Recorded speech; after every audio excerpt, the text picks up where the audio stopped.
मित्रांनो, बाफ्ता पुरस्कार हा पहिल्यांदाच एका भारतीय चित्रपटास प्रदान करण्यात आलेला आहे. आपण थोडक्यात बघूया, कारण पुरस्कार परीक्षेला अत्यंत महत्वाचे असतात. आणि विचारले का तर सर्वोत्कृष्ट बाल आणि कौटुंबिक चित्रपटाचा पुरस्कार बुंग या चित्रपटास मिळालेला आहे. मित्रांनो, बुंग हा चित्रपट मणिपुरी भाषेमध्ये आहे. आता आपण थोडक्यात बघूया की नेमका बाफ्ता पुरस्कार काय असतो. मित्रांनो, बाफ्ता पुरस्कार 2026 सगळे जाहीर झालेले आहेत. जो सर्वोत्कृष्ट चित्रपट पुरस्कार होता तो कुणाला मिळालेला आहे? वन बॅटल आफ्टर अनादर.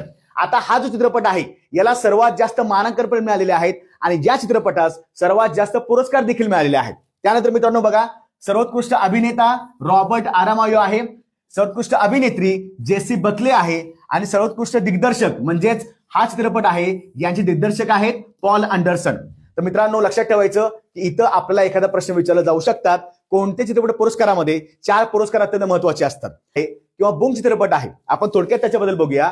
तर मित्रांनो, बुंग चित्रपट हा आपल्या मणिपुरी भाषेमध्ये आहे आणि त्याला पहिल्यांदा पुरस्कार भेटलेला आहे भारतीय चित्रपटामध्ये. दिग्दर्शक आहेत त्याचे लक्ष्मीप्रिया देवी या दिग्दर्शिका आहेत.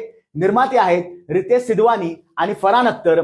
कथानक काय बघा, म्हणजे नेमकं जो बुंग चित्रपट आहे याचं स्क्रिप्ट काय आहे किंवा कथानक काय आहे, तर बुंग ही कथा मणिपूर सीमेवरील वांशिक तणाव आणि जीवनातील सामाजिक राजकीय गुंतागुंतीमधून मार्ग काढणाऱ्या एका लहान शाळकरी मुलावर केंद्रित केलेली आहे.